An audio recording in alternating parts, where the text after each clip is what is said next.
Young adults, listen up if you want to hear about how the media may be affecting your love life. My name is Michelle Edwards, and I'm currently a grad student studying developmental psychology.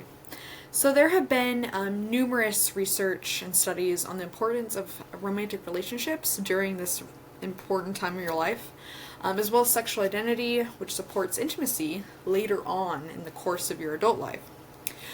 Connolly and McIsaac, 2009, they have found that young adults, they don't have a lot of experience or an established history of romantic interactions, which makes sense. Y'all are very young. So they tend to rely on popular media to dictate their beliefs or thoughts about what a relationship should maybe look like. Now, more and more studies have been coming out on how the media and internet can actually influence romantic relationships in adolescence. And with the internet, there is pornography. Now, pornography is not a new concept. Pornography is just looking at sexual imagery, and that's been around since humans were pretty much here. Now, the internet, though, has made pornography so easily accessible to everyone and anyone. With a computer or a cell phone, you just go to Google and you just type in pornography, and it's easy to find. Huntington, Willoughby, and Rhodes, 2022, they have actually found that the average age of first exposure is thought to be about 11 years old, and roughly about 52% of North American adolescents, they report at least a weekly viewing. Now, many claim to use pornography to learn about sex, and they're probably gonna look at pornography as a very helpful source of sexual information for themselves. However, unfortunately, this study has found that frequency of overall viewing is actually associated with lower relationship and refusal skills. And they're also associated with higher rates of dating violence. Awful.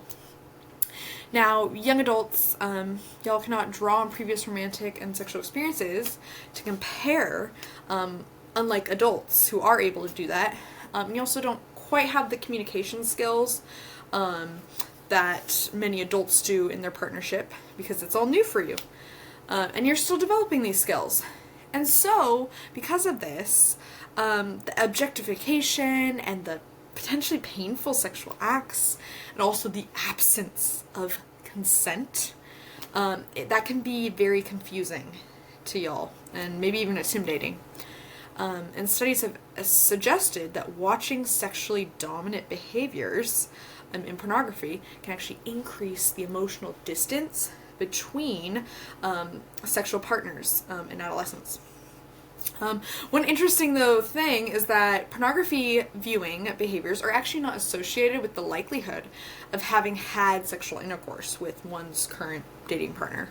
And that might just be because adolescents, instead of engaging in sexual intercourse, they're just watching pornography together, or maybe they're doing other sexual behaviors other than intercourse, or maybe they might have some really adverse reactions to the idea of sex after watching pornography. So all in all, pornography seems to really be negatively impacting adolescents' relationships.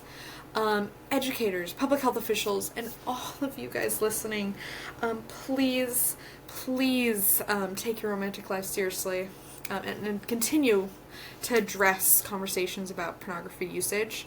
You guys deserve to know all the facts to make your own decisions. Thanks for listening, and stay safe and healthy.